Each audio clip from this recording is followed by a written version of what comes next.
महाराष्ट्रामध्ये आरक्षणाचे मोर्चे निघाले होते. मराठ्यांचे मोर्चे निघाले, ओबीसींचे मोर्चे निघाले, धनगरांचे मोर्चे निघाले. आरक्षण मागत होते, मग आरक्षण टिकवण्यासाठी लढत होते, आरक्षणाला विरोध म्हणून भांडत होते.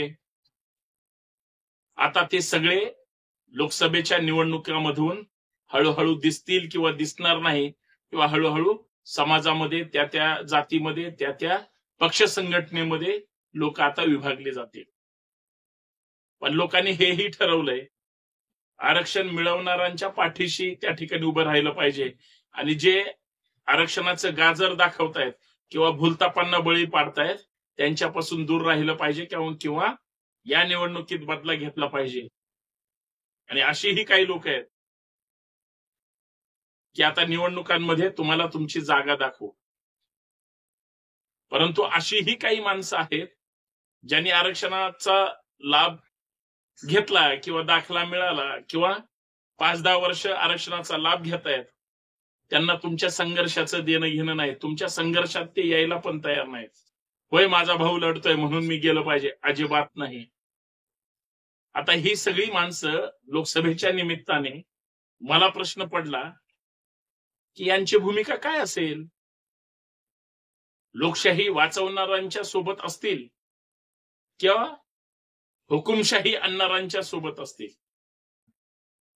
आरक्षण मिळालं पाहिजे, परंतु जाती जातीत वाद घालून, धर्माधर्मात त्या ठिकाणी विष पेरून काय होणार नाही.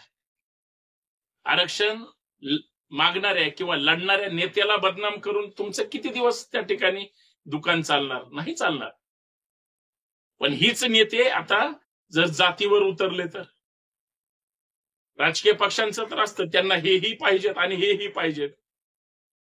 कुणाचंही मन दुखून त्यांना त्यांचं राजकारण ते साध्य करू शकत नाहीत. पण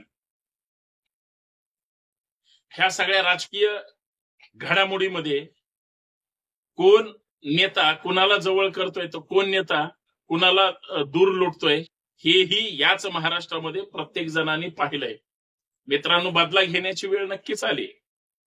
घटनात्मक संविधानाने जे तुम्हाला मला आपल्या सगळ्यांना हक्क अधिकार दिलेत, ते हक्क अधिकार तुम्हाला आम्हाला मिळणं हे तुमचं माझं मूलभूत कर्तव्य आहे. ते आपल्याला घटनेने दिलंय. पण त्या घटनात्मक आपल्या ज्या काही महत्वाच्या गोष्टी आहेत, त्या लाभाच्या गोष्टीपासून आपल्याला दूर कोण ठेवतंय? तर हेच सत्ताधारी, खुर्चीवर बसणारे, मग ते राजकीय खुर्चीवर बसणारे आणि प्रशासकीय खुर्चीवर बसणारे सुद्धा. आता ही लोक आमची आहेत का नाहीत, हा सुद्धा आम्हाला विचार करावा लागेल की नाही. म्हणून मी सुरुवातीला म्हटलं की आरक्षण मागणारे किंवा आरक्षणासाठी लढणारा वर्ग एक होता, आरक्षण टिकून राहावं म्हणून लढणारा वर्ग एक होता. कुणी कुणाचं हिरून घेऊ शकत नाही, पण ते त्या चौकटीत बसण्यासाठी सुद्धा काही घडामोडी असतातच ना. पण त्याच्यामध्ये बरोबर जाती जातीमध्ये वाद लावण्याचा कार्यक्रम कुणीतरी केलाय.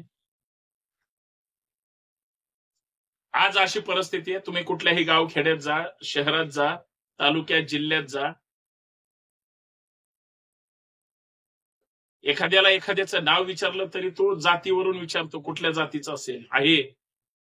मग तो त्याचा असेल, तो जर आपल्या विरोधी गटातला असेल तर मग तो विषय संपला, अजिबात भेटायचं नाही. पण याच्यातून साध्य काहीच होणार नाही.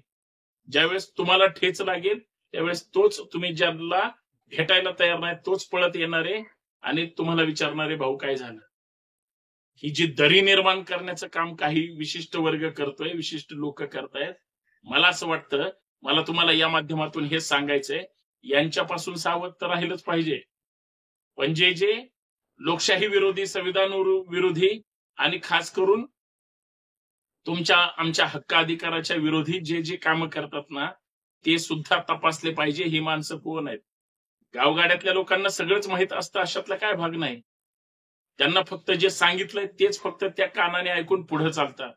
पण त्यांना आदेश देणार, जे काही चुकीच्या गोष्टी त्यांच्या कानात सांगून पसरायला लावणारी जी माणसं आहेत, त्यांच्याकडं आणि त्यांच्या विचारांचा खरं तर विचार करणं गरजेचं आहे. आणि सगळ्यात महत्वाचं, महाराष्ट्राला कितीही आपण प्रबोधन करू द्या, काही माणसं जाणीवपूर्वक विष घालवण्याचं काम करतात. आता परत आपल्याला प्रबोधनाच्या माध्यमातून लोकांपर्यंत जावं. ही गोष्ट अविरत चालणारी आहे, पण आम्हाला माणसं त्याच्यामध्ये फार महत्वाचे. माणूस माणसासोबत राहायलाच तयार नाही, माणूस माणसासाठी बोलायलाच तयार नाही, माणूस माणसासाठी संघर्ष करायलाच तयार नाही. फक्त मला आणि फक्त मलाच पाहिजे. बाल्या बालीन 10x10ची खोली, ह्याच्या पुढे विश्वास यांना कळायला मार्ग नाही. पण आता ती सुद्धा वेळ संपलेली आहे मित्रांनो. जर तुम्हाला केंद्रात असेल किंवा राज्यात असेल, घटनात्मक चौकटीमध्ये आरक्षण जरी साधी गोष्ट मिळवायची असेल तरी केंद्राने मंजुरी किंवा केंद्राने निर्णय घेतल्याशिवाय आणि राज्यांनी केंद्राकडे प्रपोजल करून घटनात्मक त्या ठिकाणी आरक्षण मिळेल याच पद्धतीनं भूमिका घेतल्याशिवाय ते मिळणार नाही. एखादा कुठलाही कायदा केंद्राने केला तर तो देशाला लागू असते. आरक्षणाच्या मर्यादेचं सुद्धा तसंच आहे. 52% उडी मारा ना, मध्ये मारली 10%ची. राज्याने सुद्धा आता 10%ची मारली, पण चॅलेंज करण्यात आलं. केंद्राने जे 10% वाढवलं त्याला चॅलेंज झालं का? विचार केला पाहिजे. केंद्राने जे 10% दिलं त्याला चॅलेंज का झालं नाही? कारण त्यांनी त्या देशाच्या सर्वोच्च सभागृहामध्ये जो कायदा केला, जे कायदे मंडळ आहे तिथलं, जे आपण निवडून दिलेले खासदार आहेत त्यांनी निर्णय घेतलाय, मंत्रिमंडळाने मंजुरी दिली आणि राष्ट्रपती महोदयांनी त्याला त्या ठिकाणी मान्यता दिली. तो कायदा सर्वोच्चच आहे. तसंच जर राज्यामध्ये आरक्षणाचे लढे सुरू आहेत, परंतु आरक्षण जर मिळणार नसेल आणि मिळू दिलं जात नसेल तर तिथं बोलणारी, सभागृहात बोलणारी लोक आम्ही निवडून देणार आहोत की नाही याचा विचार केला पाहिजे. तुम्ही मतदान कुणालाही करा, तुम्ही कुठल्याही पक्षाला करा, कुठल्याही माणसाला करा, मतदान करा, बस संपला विषय. पण तुमच्या हिताचा माणूस असावा, सभागृहात बोलणारा माणूस असावा, समाजासाठी लढणारा, राज्यासाठी झटणारा आणि देशासाठी काम करणारा नेता असला पाहिजे. नाही तर बोलाचीच भात आणि बोलाचीच कडी, काय उपयोग येत असल्या माणसाची? काहीच येणं घेणं नाही, हेही समजून घेतलं पाहिजे.